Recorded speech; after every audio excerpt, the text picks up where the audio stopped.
आप कैसे रंग का चश्मा चढ़ाए हैं, आपको वैसा दिखता है। आप चश्मे के रंग की गुलामी छोड़ दीजिए, आप सही ढंग से देखिए। रंगीन चश्मा पहनो, हमारी मना नहीं है हजूर। आप भले लाल पीला कैसा रंग बेरंगी चश्मा पहनो, और उस चश्मे से भले आपको रंग बेरंगी दिखे तो आप रंग बेरंगी देखो, हमारी मना नहीं है। लेकिन आप विवेक का उपयोग करो कि ये चश्मे के कांच का कलर है। जयराम जी की। जब पीला चश्मा पहनो तो आप ये याद रखना कि पीले रंग वाला चश्मे के कारण चीज पीली दिखती है। जिस वक्त आप चश्मा पहनते हो, चश्मे के साथ आप थोड़ा सावधान रहकर विवेक रखो। चश्मे के साथ बहुमत, ये चश्मे का रंग है। ऐसे आपके मन में जैसा भाव, जैसी वृत्ति आती, उसी वक्त आपको वैसा दिखता है। लेकिन वृत्ति का चश्मा, मान्यता का चश्मा आप विनोद के लिए चढ़ाओ, हम मना नहीं करते, लेकिन हम हाथ जोड़कर प्रार्थना करते हैं कि आप चश्मे के कलर के गुलाम मत बनिए, आप सत्य को परखने वाले सात्विक व्यक्ति बनिए।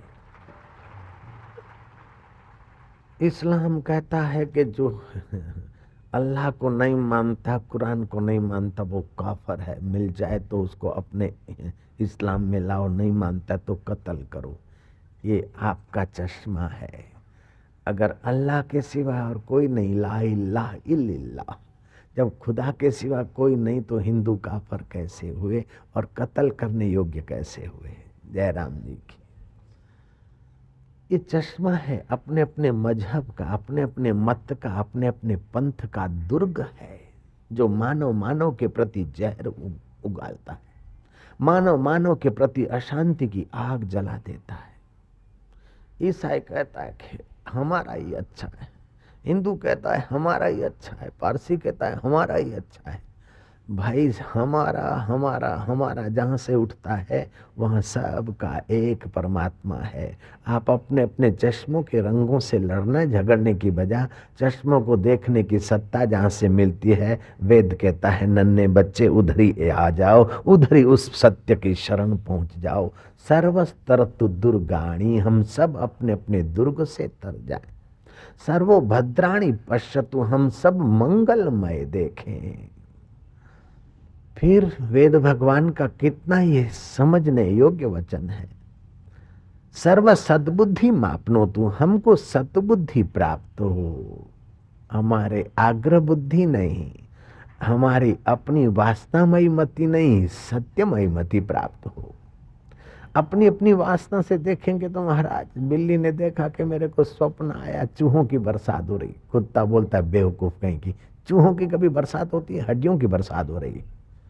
तो बिल्ली को स्वप्न आएगा चूहों की बरसात का, और कुत्ते को स्वप्न आएगा हड्डियों की बरसात का। लेकिन सेठ को स्वप्न आएगा रुपयों की बरसात का, और संत को स्वप्न आएगा श्रोताओं की बरसात का, और श्रोताओं को स्वप्न आएगा कि संत की कथा की बरसात हो रही। ये आप अपनी अपने चश्मे के अनुसार स्वप्न देखते हैं, लेकिन स्वप्न जिसकी सत्ता से दिखता है और स्वप्न जिसकी सत्ता से बदलता है। स्वप्न नहीं था तब भी थे आप, स्वप्न है तब भी आप है, और स्वप्न बदल जाता है फिर भी आप हैं। वो आप सपने के भी साक्षी हैं, जागृत के भी साक्षी हैं, गहरी नींद अच्छी आई कि नहीं आई उसके भी साक्षी हैं। उस साक्षी स्वरूप सत्य को पहचान लो, सदा के लिए सब दुखों से जान छूट जाएगी। मन तू ज्योति स्वरूप अपना मूल पिछान, तू ज्योति स्वरूप है, अपने मूल को पिछान। पंजाब में कहावत है, तक दे बाजी नू बाजीगर नू कोई नहीं तक दे, इसलिए मरदेसी सारे लड़ मरदेसी। ओ तक दे बाजी नू बाजीगर नू कोई नहीं तकदा, जो बाजीगर नू तकदा है उन्ना दा हिरदा खुल जांदा सी। नानक सतगुरु पेटिया मैल जन्म जन्म दे लथे, जब सत्य का ज्ञान कराने वाला सतगुरु मिल जाता है तो जन्म जन्म के अपने दुर्ग के संस्कार के जो बुनी हुई मैली चदरिया है, जो ताना बुनी करा नेट बांध कर आप ही फंस मर रहे हैं। जैसे कुशवारी जाला बनाती आप फंस मरती। रेशम का कीड़ा, एक रतल रेशम के कीड़े उत्पन्न होते उस समय 7 लाख होते, और 6 सप्ताह में 9,500 रतल बन जाते, अर्थात उनकी 9,500% वृद्धि हो जाती। लेकिन उनकी वो वृद्धि क्या है, उन्हीं का विनाश है। ऐसे आदमी ये वस्तु वो वस्तु पाकर अपने को बड़ा मानता है, लेकिन अपनी शांति का, अपने ज्ञान का, अपने आनंद का, अपने माधुर्य का खुद ही विनाश कर लेता है। मुसोलिन ने अरबों खरबों रुपए इकट्ठे कर लिए और इतना अशांत हुआ कि सुख नहीं, अपनी पत्नी से, औरों की, अपने देश की लैलाओं से लगा, सुख नहीं। आखिर स्विट्जरलैंड की प्रेस ही लाया, तभी भी दुखी। और जब मुसोलिन को कम्युनिस्टों ने मार भगाया तो ट्रक में रातों रात जा रहा है, अरबों खरबों रुपए की संपत्ति और प्रेयसी को लेकर ट्रक में भागे जा रहा है स्विट्जरलैंड की तरफ। रास्ते में गोली लग गई, शत्रुओं ने पहचान लिया। अरबों खरबों की संपत्ति अभी तक गायब है, मुसोलिन का प्रेत आत्मा न जाने कहां लेकर भागा। 54 वर्ष हो गए, वो संपत्ति का एक तिनका भी नहीं मिला, 1 रुपया भी नहीं मिला। ऐसे आदमी अपने अपने दुर्ग में, हाय संपत्ति मिले तो मैं सुखी हो जाऊं, सत्ता मिले तो मैं सुखी हो जाऊं, सौंदर्य मिले तो मैं सुखी हो जाऊं, शत्रु की टांग टूटे तो मैं सुखी हो जाऊं, मित्र मेरे से चिपका रहे तो सुखी हो जाऊं, लवर मेरे को लवर लवरी की शादी हो जाए तो सुखी हो जाऊं, अब डाइवर्स हो जाए तो सुखी हो जाऊं। ये सब अपने अपने बेवकूफी के दुर्ग हैं। ये सब कर करा के भी उन लोगों को हमने दुखी देखा। मुसोलिन दुखी, धनाढ्य लोगों को हमने दुखी देखा, निर्धनों को दुखी देखा, पठितों को हमने दुखी देखा और अनपढ़ों को भी हमने दुखी देखा। धर्मात्मा कहलाने वाले धर्मात्मा को भी हमने दुखी देखा और कहलाने वाले दुरात्मा को भी हमने दुखी देखा। जब तक वेद का वचन ये हम नहीं सार्थक अपने जीवन में करते, अपने अपने दुर्ग से तर जाएं, अपनी अपनी कपोल कल्पित सुख की जो निगाह है उससे हम बाहर आ जाएं। सर्वस्तरतु दुर्गाणी सर्वो भद्राणी पश्यन्तु, अपने अपने दुर्ग से, अपने अपने बेवकूफी के खड्डे से, कुपमंडुकता से बाहर आए। विवेकानंद बताया करते थे कि कहीं देव योग से दरिया का मेढक कुएं में पहुंच गया, तो कुएं का मेढक पूछता कि भाई तू कहां से आया? दरियाई मेढक ने कहा कि भाई मैं दरिया से आया, दरिया से, समुद्र से आया। कुपमंडुक छलांग मारता है, बोले तेरा समुद्र इतना बड़ा है? बोले नहीं भैया बहुत बड़ा है। उसने दूसरी छलांग मारी, बोले इससे बड़ा तो नहीं हो सकता, बोले बहुत बड़ा है। अब कुपमंडुक ने सांस फुलाते हुए एक छोर से दूसरे छोर जोरों की छलांग मारी, बोले इससे बड़ा तो तेरा समुद्र, समुद्र का बाप कभी नहीं हो सकता है। अब दरिया का मेढक कैसे बताए कि दरिया कितना बड़ा है? जब कुपमंडुक अपने कुएं को ही सर्वस्व मानता है तो वो उसको दरिया की खबर कैसे सुनाए? ऐसे जीव अपने ही छोटी मोटी बनी हुई दुनिया, छोटी मोटी बनी हुई कल्पनाओं को ही सर्वस्व मानता है, तो सर्वस्व का सुख, सर्वस्व का ज्ञान, सर्वस्व का आनंद, सर्वस्व का माधुर्य कैसे पाएगा? और जब तक वो माधुर्य नहीं पाता तब तक कितना भी पा लेता है, भीतर से कंगाल बना रहता है। कितना भी देख लेता है फिर भी भीतर से अज्ञानी बना रहता है। कितना भी सुन लेता है फिर भी भीतर से सुनना उसको बाकी रह जाता है। और कितना भी जन्म ले लेता है फिर भी उसका जन्म ना बाकी रह लेता है। और कितनी बार भी वो मरता है फिर भी बेचारे अभागे की मौत का अंत नहीं आता, क्योंकि अपने दुर्ग से हम लोग नहीं निकल पाते। सर्वस्तरतु दुर्गाणी सर्वो भद्राणी पश्यतु, हम सब मंगलमय देखें। मंगलमय वो है जो पहले था, अभी है, बाद में रहेगा। आद सत जुगात सत है भी सत। तो उस सत्य को देखने के लिए सत बुद्धि चाहिए। बनिया बुद्धि से सत्य नहीं दिखेगा, ऑफिसर बुद्धि से, वकील बुद्धि से सत्य नहीं दिखेगा, महंत बुद्धि से सत्य नहीं दिखेगा, सेवक बुद्धि से सत्य नहीं दिखेगा, सत्य बुद्धि से सत्य दिखेगा। सर्वस्तरतु दुर्गाणी सर्वो भद्राणी पश्यतु सर्व सद्बुद्धि मापनोतु, हम सबको सद्बुद्धि प्राप्त हो। सर्वस्तु नंदतु, हम सबको एक दूसरे को सहाय करें उस सत्य को पाने के लिए, सत्य सुख को जानने के लिए। वेद का ये मंत्र आत्मसात करने जैसा है। अगर वो सद्बुद्धि प्राप्त करने के लिए आप प्रयत्न करते तो बड़ा आसान है, लेकिन आप उस सद्बुद्धि पाने का प्रयत्न न करके और कुछ पाने का प्रयत्न करते हैं तो सुखी होना असंभव है। पूर्ण सुखी होना पूर्ण जीवन की मांग है। कोई ऐसा नहीं चाहता कि हम थोड़े से सुखी हों फिर दुखी हों, ऐसा कोई नहीं चाहता। थोड़े दिन हम मजे में रहे, बाद में हमें मुसीबतें मिले, ऐसा कोई नहीं चाहता।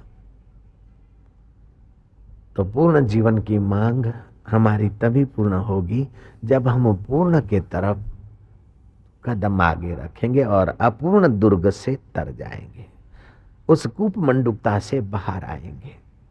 सितारों से जहां कुछ और भी है, इश्क के इम्तिहान कुछ और भी है। जितना आप जान लेते बस उतना ही नहीं है भैया। जितना आपने मान लिया कि इससे सुखी हो जाऊंगा उतना नहीं है, बहुत कुछ है। और फिर दूर नहीं है, पराया नहीं है, असंभव नहीं है। संसार से सदा सुखी रहना असंभव है और परमात्मा से सदा सुखी रहना सहज है, लेकिन उसको पाना जरा अटपटा है, झटपट समझ में नहीं आता। एक बार समझ में आ जाए तो सारी खटपट मिट जाती है।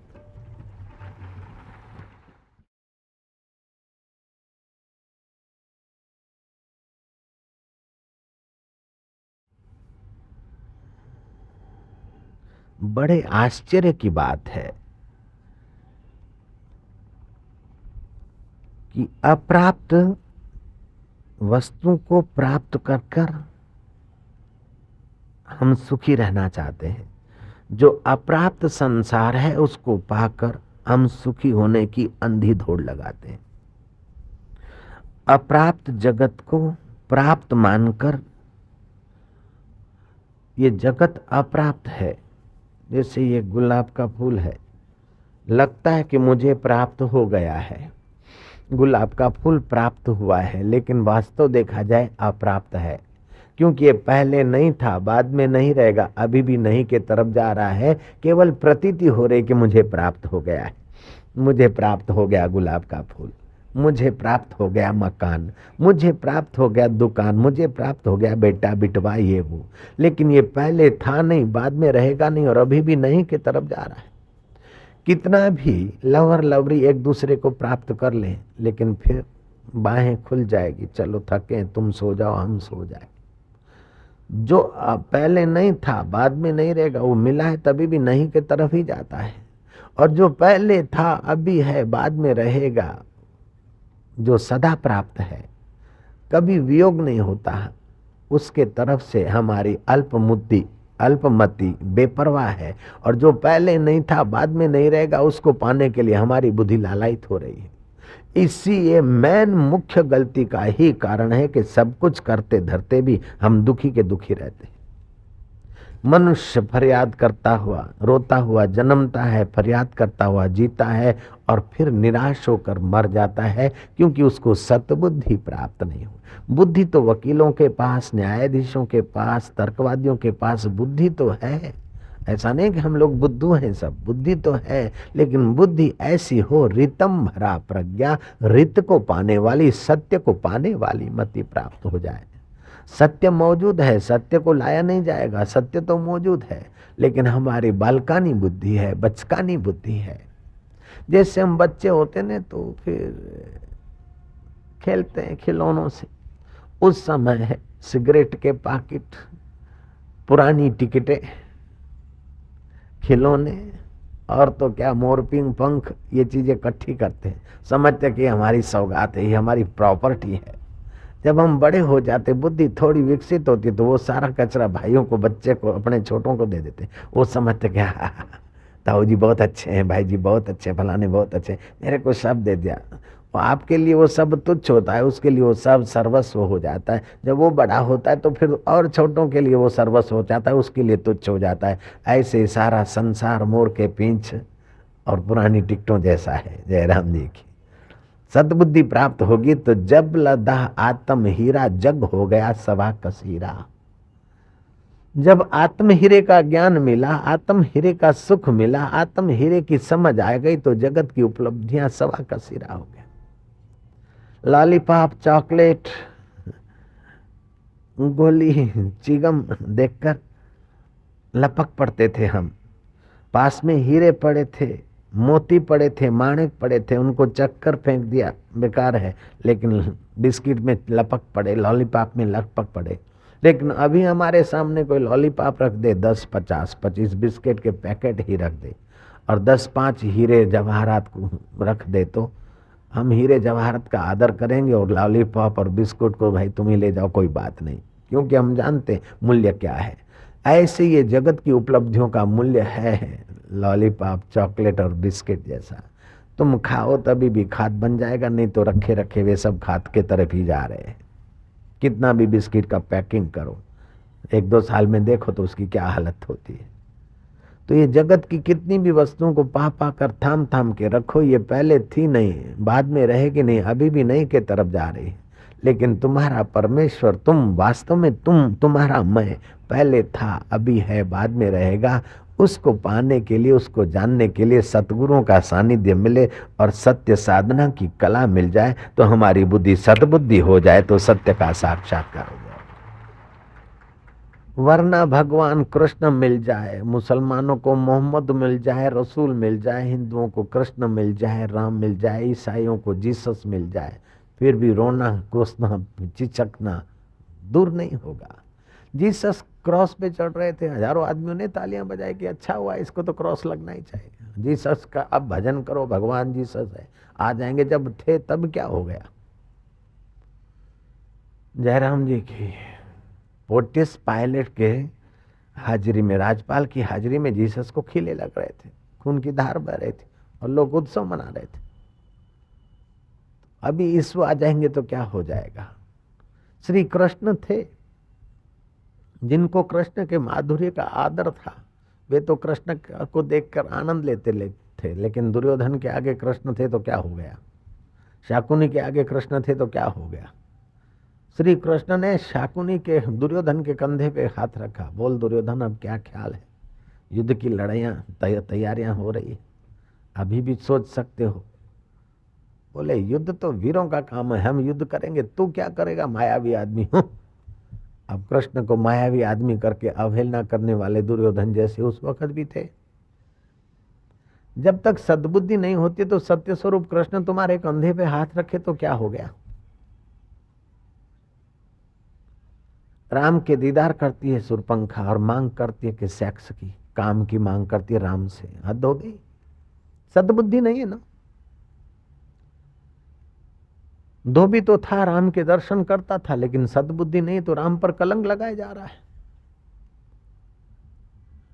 कल मुझे किसी ने बताया कि बापू ये जो ब्लैकमेल करने वाली वो वीकली अखबारें हैं, वो बोलती है कि स्टॉल वालों ने चोरी की लाइट ली। बाबा जी हमारे पास तो मीटर है, लेकिन ये ऐसा लिखते हैं कि इनको शर्म नहीं आती।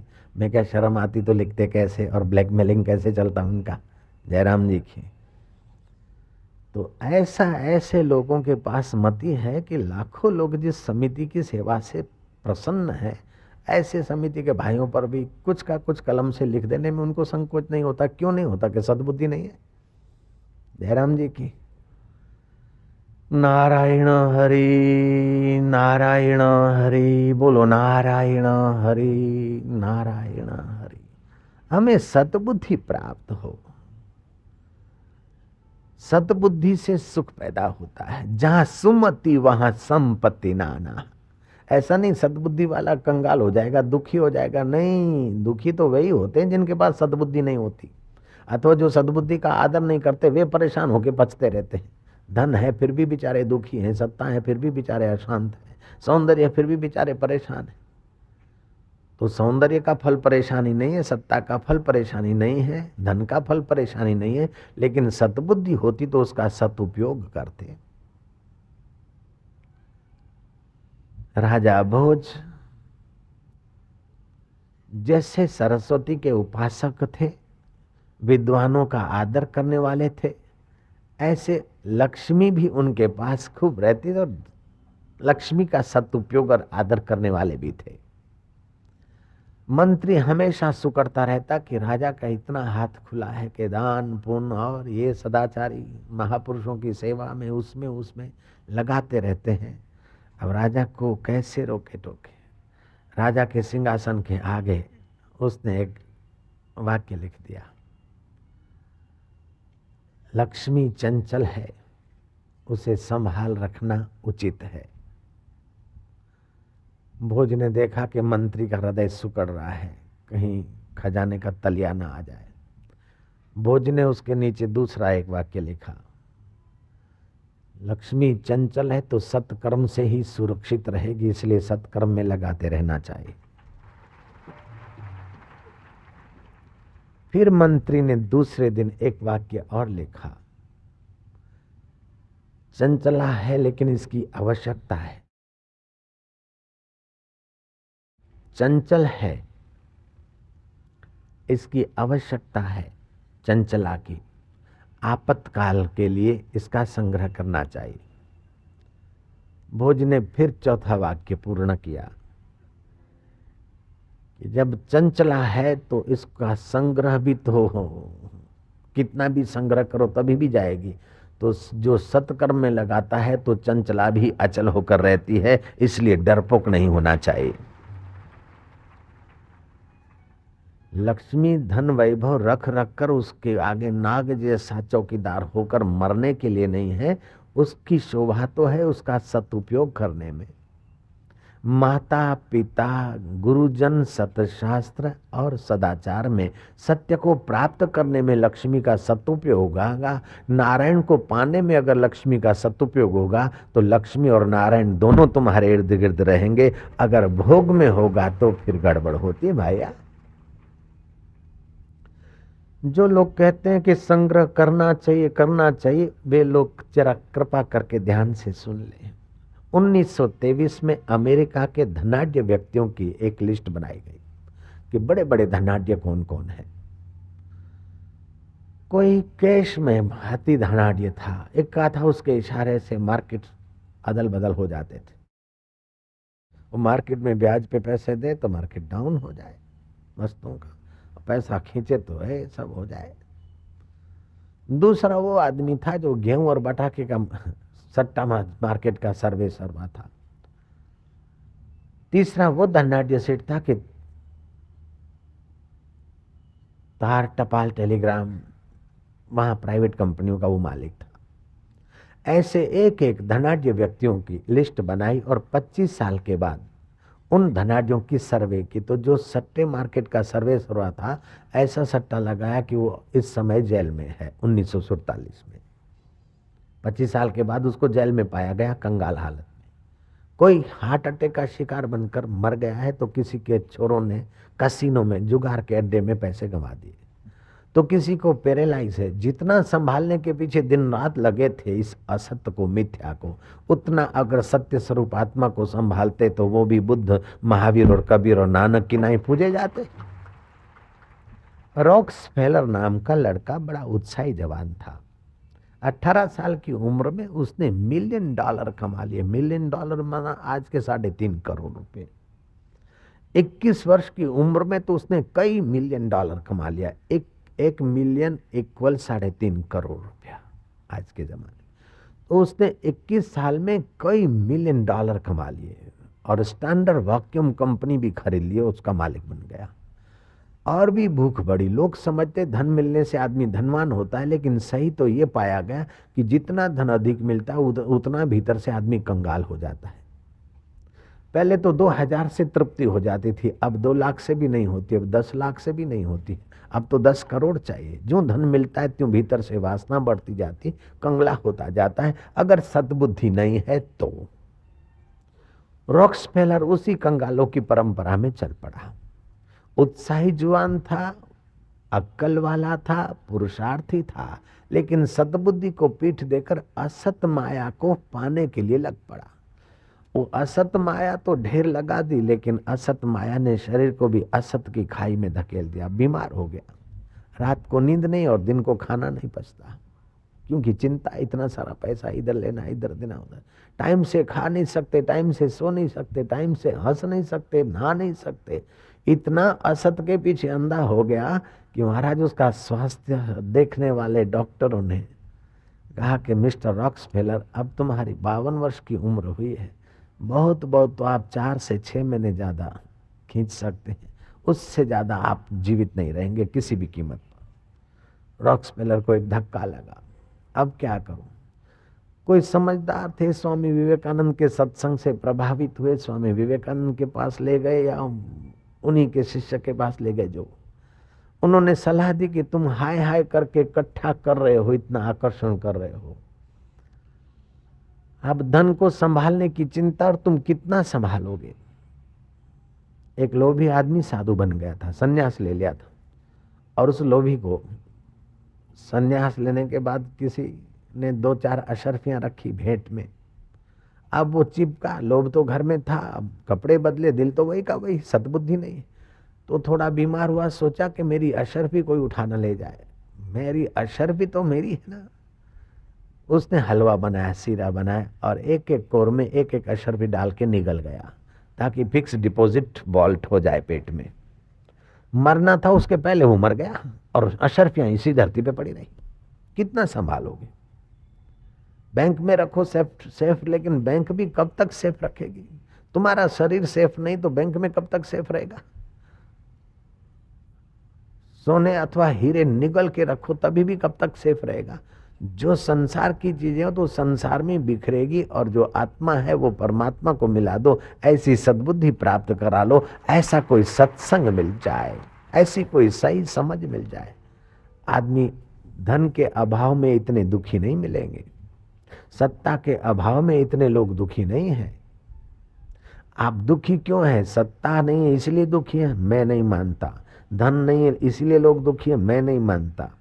अच्छा बढ़िया मकान नहीं इसलिए लोग दुखी है, मैं नहीं मानता। अच्छी बढ़िया समझ नहीं है इसलिए हम लोग सबके सब दुखी हैं। नहीं तो सुखदेव जी के पास तो पर्ण कुटीर थी, सुखी थे, पूर्ण सुखी थे, चक्रवर्ती सम्राट उनके चरणों में सुख पाने को जाते। लोग डिंग हाँकते कि ये उद्योग खोलेंगे दुख मिट जाएगा, ये कर देंगे वो मिट जाएगा, प्रॉब्लम वो मिट जाएगा, लेकिन दिन दोना रात चौना मानव जात के लिए प्रॉब्लम ही प्रॉब्लम बढ़ते चले जा रहे हैं।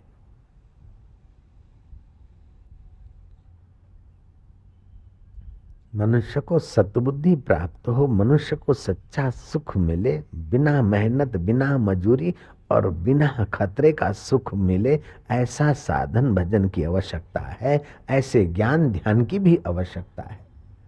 भौतिक जगत में धन वैभव सुविधा संपदा है, तो आध्यात्मिक जगत में शांति माधुर्य मुक्ति और सदुपयोग करने की कला है। अगर आध्यात्मिक जगत को पीठ देता है तो भौतिक जगत का सुख दुख रूप हो जाता है, सामर्थ्य मुसीबत रूप हो जाता है। वही जो सुख के साधन थे वही चिंता और टेंशन को जन्म दे देते हैं।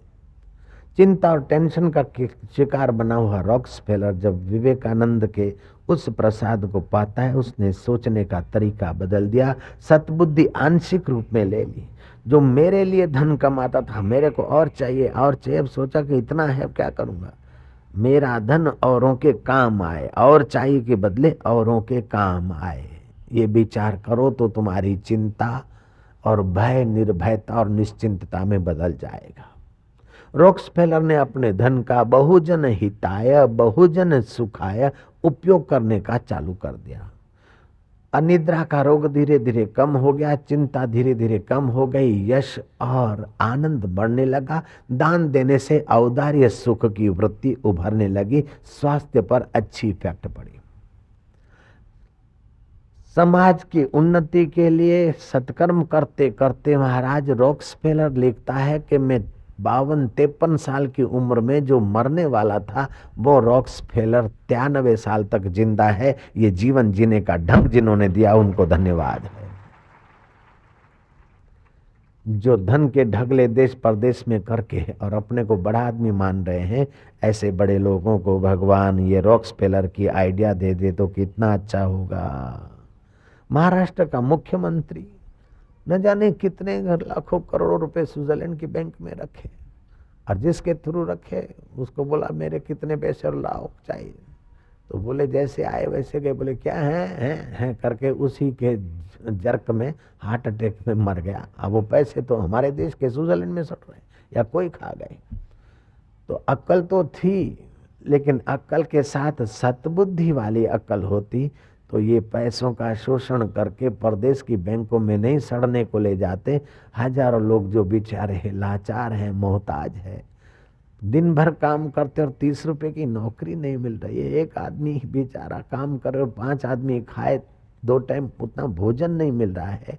अगर ईश्वर सत्य है तो ईश्वर की संतान के नाते उनके लिए कुछ प्रवृत्ति खोल देते, उनके हित में कुछ कर देते, तो उसका भी आनंद आता और ईश्वर के दरबार में भी आनंद रहता और देश भी उन्नत होता। महाराज, ये जो लोभ है, मोह है, मद है, मात्सर्य है, अहंकार है, ये असत वस्तुओं को सत्य मानकर प्रीति करने से सारे दुर्गुण पैदा होते। तो आश्चर्य की बात यह है कि अप्राप्त वस्तुओं को जो कभी थम नहीं सकती, उसको थामते थामते हम काम को, क्रोध को, अभाव को, मृत्यु को, कष्टों को बुला रहे, फिर भी सावधान नहीं। पतंगिया बार बार जाता है, दिए में क्या जल मरता है, मजा लेने के बहाने तेरा एक पंख जला, आप सावधान हो। थोड़ा रेस्ट लेके उठता है, फिर जलने को जाता है। वो नहीं सोचता कि मैं जलने को जा रहा हूँ, वो तो समझता कि यही सुख है, मजा है। जैसे पतंगिया बेवकूफ़ी से बार बार दिए की लौ में जाता है मजा लेने के लिए, बदले में सजा मिलती है, ऐसे ही असतमति बार बार संसार के विकारों में सुख लेने जाता है और उतना ही दिल, दिमाग, मन और मति असत्य से कमजोर हो जाती है। इसलिए कृपानाथ कृपा करिए, आपको सुख चाहिए तो सुख स्वरूप हरि के नाम का जप करिए, ध्यान करिए। और थोड़ा कठिन लगेगा आरंभ में, बाद में अंतर आत्मा का जब सुख मिलेगा तो बाहर के सुख के साधन से तुम प्रभावित नहीं होगे, उसका सदुपयोग करोगे और आत्म सत्य में आप आराम करोगे। आपको ऐहिक जगत भी नंदनवन बन जाएगा और परमात्मा का मुलाकात हो जाएगा, दोनों हाथ में लड्डू। एक साधे सब सधे, सब साधे सब जाए। उसे एक आत्मा का आदर करो तो सब सद जाएगा। एक आत्मा चैतन्य का अनादर करके मिथ्या शरीर और वस्तुओं का आदर करोगे तो महाराज वो भी गया, वो भी गया। वेद कहता है सर्वस्तर तु दुर्गाणी, केवल अकेला मैं तुम नहीं, सब हमारे लोग अपने अपने कल्पित खड्डों से, कल्पित दुर्गों से तर जाएं। सर्वो भद्राणी पश्यतु, हम सबको मंगलमय दिखे, सार रूप वस्तु दिखे। सर्व सद्बुद्धि मापनो तू, हम सबको सद्बुद्धि प्राप्त हो। सर्व सर्वस्तु नंदतु, हम सब एक दूसरे को मदद रूप हो। टांग खींच खींच के तो हमारी शक्तियां एक दूसरे में लड़ मरी, खत्म हो गई। विद्रोह नहीं, अति विरोध नहीं, क्रांति नहीं, संक्रांति, सम्यक क्रांति लानी चाहिए। क्रांति तो तोड़फोड़ करती है और संक्रांति जोड़कर उन्नति लाती है। हो सकता है कि कभी सासू की गलती हो, लेकिन तू सासू की जगह पे होती और तेरी मति ऐसी होती है तो तू क्या करती? ऐसा अपने मन को बहुरानी पूछ। हो सकता है कि बहू की गलती हो, लेकिन बहू की जगह पर मैं होती और मेरी मति ऐसी होती तो मैं क्या करती? ऐसा समझकर पहले सतबुद्धि के अनुसार अपने को कंट्रोल में करो, फिर एक दूसरे को प्रेम से समझाओ तो घर में आनंद रहेगा। कलह की जगह पर सत्संग प्रकट हो जाएगा। ऐसे भाई, मित्र, कुटुंब, कंबली। असत बुद्धि क्या करती है कि अपना तो कंकड़ जितना गुण होता है तो पहाड़ जितना लगता है, और अपना पहाड़ जितना अवगुण होता है तो कंकड़ जैसा लगता है। बुद्धू हलवाई बैठे थे, बिल्ली दौड़ी चूहे के पीछे तो चूहा भागा इधर उधर। बिल्ली के दौड़ धूप से बंडल पड़ा था कागजात का, कागजों का छत पर, वो गिरा तो उसमें से 6 मासिक सप्लीमेंट्रियां परीक्षा के पेपर। बुद्धू हलवाई ने एक पेपर उठाया, देखा गणित में 4 मार्क, विज्ञान में 5, समाजशास्त्र में 2, फलाने में 1, फलाने में 0। आग बबूला हो गया। इतने में लड़का आ गया 2 बजे, पकड़ी फेंट, मूर्ख, 2 मार्क, 4 मार्क, 5 मार्क, 0 मार्क। रोज 50 पैसे लेता, रोज अठन्नी खर्चने को ले जाता, हलवा खाता और ये पेपर देता। बोले पापा ये तो पुराना पेपर है, आप पढ़ते थे ना, आप देखिए आपका नाम लिखा है, मेरा पेपर ऐसा नहीं है। पापा ने देखा था तेरे की, ये तो मैं पढ़ता था तब का है। बोले अच्छा बेटा कोई बात नहीं है। अब वो जो बुद्धू पन्ना, नालायकी पन्ना, वो जो गुस्सा था वो कहाँ गया? दूसरे ने गलती की तो गुस्सा कितना उभरा, उतनी गलती अपनी है तो कहां चला गया गुस्सा। असत बुद्धि क्या है कि असत देह को, असत परिस्थितियों को और असत मैं को संभालती है और दूसरे को कोसती है। और सत बुद्धि दूसरे में जो सत्य है उसको भी देखती है और अपने में भी सत्य है उसको देखती है, बाकी का यथा योग्य तटस्थ होकर व्यवहार करती है। इसलिए जिनको सद्बुद्धि प्राप्त हुई है उनके घर में स्वर्गीय सुख रहता है, आनंद रहता है, माधुर्य रहता है। तुम कितने भी देवी देवताओं को अगरबत्ती करते रहो, हमारी मना नहीं है। कितना भी मस्जिद चर्चों में जाते रहो, हमारा इनकार नहीं है। लेकिन जब तक तुम हृदय मंदिर में जाने के लिए तैयार नहीं होगे, एक दूसरे के मंदिर को पहचानने के लिए तुम तैयार नहीं होगे, तो तुम जाते रहो महाराज। नारायण हरि नारायण हरि। मंदिरों मस्जिदों चर्चों में जाने का फल ये है कि हृदय मंदिर में ले जाने वाले सत्संग में रुचि पैदा हो जाए तो मंदिर में जाना सफल हो गया। रामकृष्ण परमहंस मंदिर में जाते जाते काली के दर्शन भी करते थे। तब काली माँ ने कहा कि तोतापुरी गुरु से मंत्र दीक्षा ले ले। रामकृष्ण कहते कि माँ तुम्हारे दर्शन होते हैं, तुम मेरे बुलाने पर आ जाती हो, फिर भी मुझे गुरु करना बाकी। बोले बहुत जरूरी है। माता फिर तुम्हारे दर्शन का फल क्या? बोले मेरे दर्शन का और मेरे पूजन का फल ये है कि घर बैठे ब्रह्म ज्ञानी गुरु आए और तेरे को दीक्षा देने को राजी हैं, यही मेरे दर्शन का फल है। नहीं तो माँ नहीं है तो रो रहे, माँ आई तो हर्ष हुआ, फिर माँ चली गई तो फिर रोए, तो ये तो अपने दुर्ग में ही तुम पड़े रहे, अपने कल्पित जगत में ही पड़े रहे ना। मैं अकेला हूँ, माँ माँ माँ माँ माँ आ गई, काली माँ आई, हर्ष आनंद आया। लेकिन काली माँ जहाँ से आई तो फिर जाएगी तो। माँ जिससे माँ है और बेटा जिससे बेटा है, उस दोनों का आधार जो सत्य स्वरूप ईश्वर है, उसका ज्ञान कराने वाला तोतापुरी गुरु की शरण जा। भगवान कृष्ण को देख रहा है अर्जुन, और अर्जुन कोई दुर्योधन जैसा दुष्ट व्यक्ति नहीं था, बुद्धिमान था, संयमी था। फिर भी अर्जुन भी कृष्ण का दीदार करने पर भी तो दुखी पाया गया, मोह के कारण दुखी था। मैं युद्ध कैसे करूंगा, ये भीष्म पितामह, द्रोणाचार्य, फलाना। अरे तू इनको मारता थोड़ी है, तो मरने वाले शरीर वैसे भी मरेंगे, लेकिन वो असत का सहयोग दे रहे हैं तो उसको जरा ऑपरेशन करना पड़ेगा। मैं सन्यासी बन जाऊंगा, मोह के कारण उनको देखकर सन्यासी बनता है, वैराग्य के कारण बनता तो ठीक रहता। अभी मोह से तू सन्यासी बनेगा तो वहां भी जाके मोह करेगा, इसलिए तेरे लिए युद्ध करना जरूरी है। अब जिनको कृष्ण से सूख गए वो बोलते हैं देखो कृष्ण कैसे हैं, वो बेचारा युद्ध नहीं करता था और अपने साथियों के मरवाया कृष्ण ने स्वार्थ में आकर। तेरी खोपड़ी में स्वार्थ भरा है, तू अपने दुर्ग में बैठा है इसलिए कृष्ण तुझे ऐसे दिख रहे। आप ठीक जगह पर बैठकर देखिए तो आपको ठीक दिखेगा। आप कैमरा के जिस कौन से कोने से फोटो खींच रहे हैं, जैसे कोने से जैसे एंगल से फोटो खींचते ऐसा फोटो आएगा। आप कैमरा को कैमरा की जगह रखिए और अपने ज्ञान को अपनी जगह रखिए तो ठीक कैमरामैन होंगे। लेकिन कैमरा के जिस एंगल से फोटो लिया वो आदमी वैसा ही आपको दिखेगा, वो आदमी वैसा नहीं है। तो कैमरा की करामत है, ऐसे ही तुम्हारी वृत्ति की करामत है कि ऐसा है वैसा है तैसा है। ये कौन बदलते रहते हैं, लेकिन बदलने वाला अबदल आत्मा है। अबदल आत्मा का जो ज्ञान है वो जीवन में बहुत जरूरी है। श्री कृष्ण कहते हैं तमेव शरणम गच्छ सर्वभावेन भारतः तव प्रसादात पराम शांति स्थानम प्राप्यसि शाश्वतम। इसलिए अर्जुन तू शरण में जा, सर्व भाव से जा। शरीर से जो कुछ कर्म करे उस सत्य स्वरूप परमात्मा को प्रसन्न करने से कर्म के लिए कर्म कर। मन से जो विचार करे उसी आत्मदेव को, सत्य स्वरूप को संतुष्ट करने के लिए ही विचार कर। किसी की टांग खींचने के विचार मत कर, किसी में दोष आरोपण का विचार मत कर। हाँ उसके दोष निकले इसलिए भले बोल दिया हो, कोई छोटी मोटी ब्लैकमेल करने वाले वीकली के लिए भले बोल दिया, लेकिन दुश्मन की के भाव से नहीं बोले। उसका भला हो, ब्लैकमेल ना करे तो अच्छा है। लोगों के हृदय में अपने लिए धिक्कार पैदा ना करे तो अच्छा है।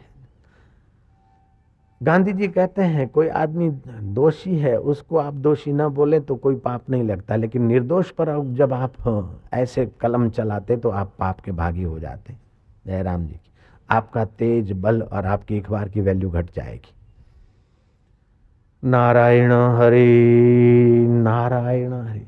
और बड़ी कमजोरी है कि बनिया लोग और सेठ लोग और ऑफिसर लोग ऐसे ब्लैकमेलरों से डरते रहते हैं, यार क्या पता कुछ लिख दे फिर इंक्वायरी हो जाए। अरे एक दूसरे से डरते तभी वो ब्लैकमेलर आ जाते, जहाँ डरपोक होते ना वहां ऐसे चीटिंग करने वालों को मौका मिल जाता है। एक आया चीटर संत बाबा के पास, महाराज 200-400 रुपया दे दो हमको डोनेशन। बोले भैया डोनेशन तो तू क्या कुछ काम कर रहा है बड़ा, तो हम देते 200-400 क्या ज़्यादा भी दिला सकते, तुम क्या करोगे। बोले महाराज मैं मेरी वीकली निकलती है वीकली तो आप मेरे को कुछ दे दो पैसे। बोले तो तू क्या करेगा। बोले महाराज क्या करेगा ये नहीं सोचो, हम तो हैं, हमारे हाथ में कलम है। तुम इतने प्रसिद्ध आदमी हो, 2 शब्द हम ऐसे वैसे लिख देंगे तो तुम्हारे लिए भारी पड़ जाएगा। महाराज ने कहा फिर तो तू 2 नहीं 50 लिख। अब तो 500-200 नहीं, 2 पैसे भी नहीं दूंगा। ये ब्लैकमेलिंग से डरपोक सेठ डरे, डरपोक ऑफिसर डरे, हम भी डरे तो फिर कैसे काम चलेगा। तू लिख, खूब लिख। उसने कीचड़ उछाला, लेकिन उसका कीचड़ उछालने के वक्त थोड़ा सा लगा, श्रद्धा अश्रद्धा लोगों की हुई। लेकिन पैसे देकर जो किसी संत के लिए अथवा पैसे न मिले और संत के लिए कीचड़ उछाले, उनके जीवन में ही कीचड़ कीचड़ हो जाता है। संत की तो चमक दिन दूनी और रात चौनी हो जाती। नारायण हरि समझने वाले समझ रहे, सब ना समझे। नारायण हरि बोलो ना तुम, नारायण हरि नारायण हरि नारायण हरि। तमेव शरणम गच्छ सर्वभावेन भावता भारता तत्प्रसादात पराम शांति स्थानम प्राप्यसी शाश्वतम। तुझे शाश्वत स्थान प्राप्त होगा, शाश्वत सुख प्राप्त होगा, शाश्वत ज्ञान प्राप्त होगा, शाश्वत माधुर्य प्राप्त होगा, शाश्वत आनंद प्राप्त होगा। फिर सत्वगुण का हर्ष जनित सुख तुझे प्रभावित नहीं करेगा, रजोगुण का वासना युक्त सुख तुझे प्रभावित नहीं करेगा, और तमोगुणी आलस्य जन्य सुख दुख तुझे प्रभावित नहीं करेगा। जैसे थंबे घर के थंबे के आगे दिन रात सब एक सरीखे हैं, ऐसे जीवन मुक्त के आगे सुख दुख और मान अपमान सब एक सरीखे हैं। वो अपने आत्मा में तृप्त रहता है।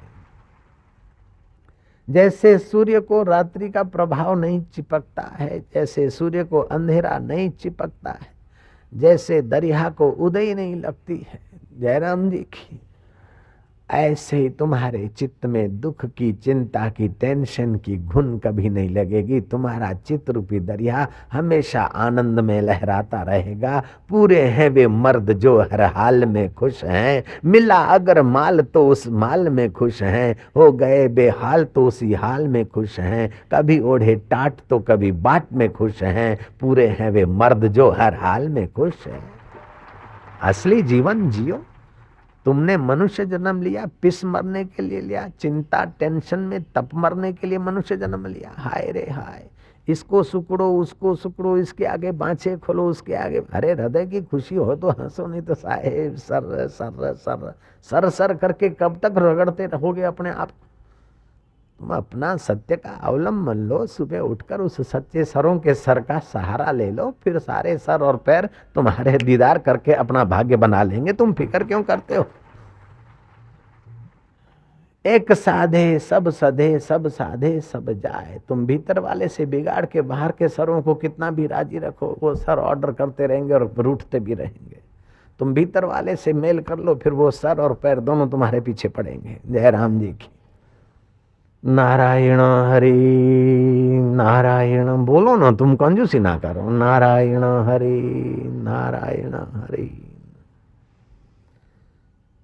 राम तीर्थ कहते थे कि बड़े शर्म की बात है कि मनुष्य जन्म पाकर भी दुखी चिंतित भयभीत और शोकातुर रहे। दुखी चिंतित भयभीत और शोकातुर तो वो रहे जो निगुरे हैं, जिनके माई बाप मर गए। तुम्हारा माई बाप तो तुम्हारा चैतन्य परमात्मा राम है और गुरुओं का ज्ञान तुम्हारे साथ है, फिर भी तुम फिक्र में तप रहे हो। नहीं नहीं, तुम ऐसे कर्म करो कि तुम्हारा अंतरात्मा प्रसन्न हो। तुम काम करते हो उसके पहले उत्साह होता है, और काम करते समय पुरुषार्थ होता है, तो काम जब पूरा होता है तो उसका फल हृदय में प्रकट होता है। लड्डू फल नहीं है, कुर्सी फल नहीं है, आपके हृदय में शांति, आनंद, माधुर्य और निर्भयता फलित हुई कि ग्लानि, अशांति, दुख, चिंता फलित हुई। अगर दुख, चिंता और ग्लानि फलित हुई तो आपने असत कर्म किया है, आपने विवेक के विरुद्ध कर्म किया है, अंतर्यामी परमात्मा के विरुद्ध कर्म किया है। इसलिए कर्म पूरा होते ही आपको थकान, ग्लानि, दुख, अशांति, उद्वेग मिला फल। अगर आपने कर्म किया तो आपको शांति, आनंद, माधुर्य, प्रसन्नता और अंतरात्मा का धन्यवाद मिला। तो आपने वो कर्म किया परमात्मा के संतोष के लिए, आप सतबुद्धि के रास्ते लग गए। आप अपने गुरु आप हो सकते हैं, आपके कर्मों के ज्ञाता आप हो सकते हैं। जो भी कर्म करो शरीर से, उस अंतर आत्मा परमात्मा का संतोष पाने के लिए करो।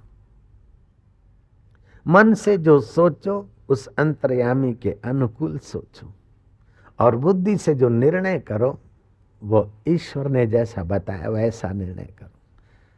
मकान मेरा, मैं मकान वाला, ये ईश्वर ने नहीं बताया कि तुम ऐसा बोलो।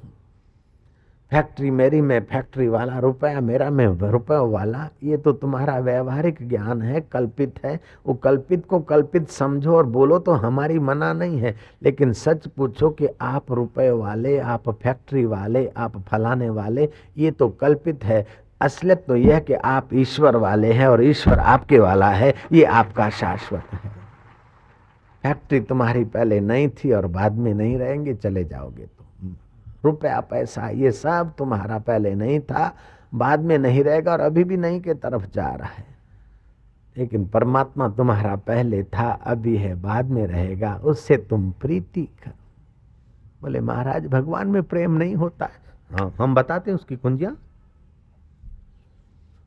मेले में किसी आदमी को देखकर एकाएक प्रेम नहीं होगा, एकाएक तुम गले में नहीं लगते। लेकिन जिसके विषय में तुमने बार बार सुना है, सोचा है, वो आदमी मिल जाएगा। हाँ सारा मारा। अरे यार, लंदन में आजकल GTV वाले लंदन में दिखा रहे हैं, खूब उन पर टेलीफोन धन्यवाद आ रहे हैं। गुजरात में कोई दिखा तो कोई गुजरात की अखबारों को लोग धन्यवाद और टेलीफोन भेज रहे हैं। आज सुबह खबर आई कि गुजरात के संदेश अखबार वाला गदगद हो गया कि मुझे पता ही नहीं था कि हमारे अहमदाबाद में ऐसा बापू के इतने भक्त। बाबू वो बोलता है हफ्ते में 3 बार बड़े बड़े लेख दूंगा, फ्रंट पेज पे दूँ। बाबू संदेश अखबार वाला तो बस फागुन भाई तो झूम गए हैं बापू, उनको तो ऐसा हो गया। आज ऐसे टेलीफोन आए। तो जिसके विषय में सुना है, रटा है, वो अगर मिल जाता है तो बड़ा मजा आ जाता है। ऐसे भगवान के विषय में सुनो और भगवान के नाम को रटो तो वो भगवान का आनंद जब प्रकट होगा, और भगवान जब जरा सा निहारेंगे तो तुमको बहुत आनंद आएगा। वैसे तो रोज निहार रहे, लेकिन तुम उनको जानते नहीं हो। रोज निहार रहे, रोज तुमको कभी न कभी कुछ धन्यवाद भी देते हैं और कभी लखना लत भी करते होंगे। सिंधी साइयों का जो भूंडा है ना, मल्टीपर्पज है। अगर गुस्से में और घृणा से दे दो तो गाली हो जाता है। लखना लत तई छोरा वठे गण भेणा साऊ मुझे तो मां की कोन थियो है कथई भेणा भाड़िया, ये हो गई बड़ी गाली। और हे वठ मुआ तू तो मैं लुचड़ो, हे वठ पंज थई मां वठ पंज गण हणंदी सही चमाट वेखा, हे वठ पंज थई। है तो वही का भाई, लेकिन अर्थ बदल गया। गुस्से में, क्रोध में कहा तो तू 5 ज्ञान इंद्रियों का दुरुपयोग कर रहा है, पतन की तरफ जा रहा है, जा तू बर्बाद हो। और माँ कहती है वठ मोही पंज थी वठ कौन तो नहीं चमट वठ है टक्को खपे सी वठ गण माणे जो टक्को वठ पिणे जो ही टक्को थी। प्यार से दिया तो मानो 5 विकारों से तू पार हो जा। माँ और बाप का प्रेम पाकर असली बाप का हाथ पकड़ ले, मुक्त हो जा बेटा। भेजा रे दुश्मन जी दुआ वणन सजणन जूं गारियूं थियूं, आहे सब ख्याल जो चरखो जगत दिलदार जी मूरत। विसारे पाण खे वेठे सॾाए हाण संसारी, भर्म खां तंहिं सची भासे जगत जोड़ हीअ सारी। जगत रुञ में रखियो छाहे, भुलियल भटके न उञ लाहे। ॾिनस ॾस जे ॾिसी ॾाहे, मञे ना मूढ मत मारी। आहे न्यारो आहे नित नेही, पर मञे पियो पाण खे देही। पसे जे पाण में पेही, संदसि चांडाण चौधारी। गुरु अखे गगन ध्याए वचन वेदन जा दिल लाए, पुत मुक्ति वरी पाए मिटे अज्ञान अंधकारी। विसारे पाण खे बैठे सदाए हाण संसारी।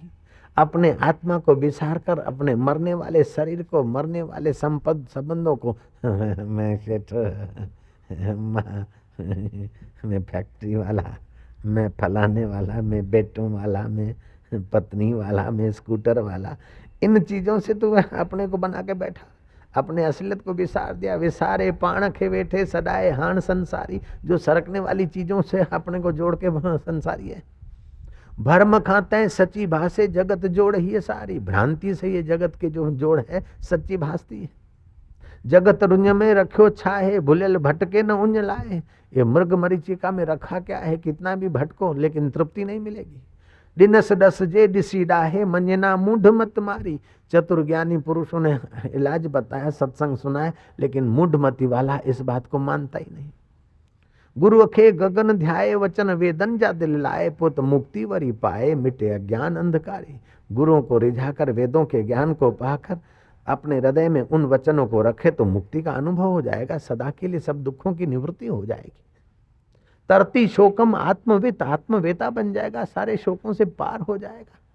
तुम शोक की आग में तपने के लिए नहीं आए हो, तुम चिंता की चिता में जलने के लिए नहीं आए हो, तुम मोह माया के दलदल में गिरने के लिए नहीं आए हो। तुम तो अमर आत्मा परमात्मा का आनंद पाकर आनंद स्वरूप आत्मा मय होने के लिए तुम्हारा मनुष्य जन्म हुआ है। क्यों अपने को खफा करते हो, अपने को क्यों सताते हो, क्यों अपने को परेशान करते हो? आपका अपना आनंद इधर उड़ेलते उधर उड़ेलते उधर उड़ेलते और फिर उन्हीं वस्तु के गुलाम बन जाते। जैसे कुत्ता है ना, हड्डी चबाते चबाते मेड़ों में घाव हो जाता है, फिर मेड़ों से खून निकलता है, वो बेवकूफ समझता है कि हड्डी में से मजा आ रहा है। ऐसे रात भर सोए, फ्रेश हुए, फिर गए क्रिकेट देखने के लिए, हाँ हाँ हाँ हाँ हाँ, तुम्हारी एनर्जी तो हाँ हाँ करके तुमको उधर मजा दे रही है, वास्तव में है तो तुम्हारी। रात भर जगे होते और थके होते, फिर क्रिकेट देखो तो मजा नहीं आएगा। ऐसे 8 दिन का, 10 दिन का, महीने का, 15 दिन का संयम का आपके पास सामर्थ्य है। लवर लवरी तेरे बिना भी क्या जीना। तो लवर समझता कि लवरी का शरीर अमृत के घड़े से बना है, लवरी समझती कि लवर का ये बॉडी बस अमृत में बना है। जब वो एक दूसरे की एनर्जी नष्ट होती तो पड़े रहते। वो आप अपनी शक्ति गलत ढंग से खफा होकर खर्च करते, उसी शक्ति को संयम से बच्चे को जन्म देने के लिए सदुपयोग कर दिया तो ठीक है। उसी शक्ति को शक्तिदाता के ध्यान में लगा दिया तो आप शक्तिदाता के साथ, परमेश्वर के साथ एक हो जाएंगे।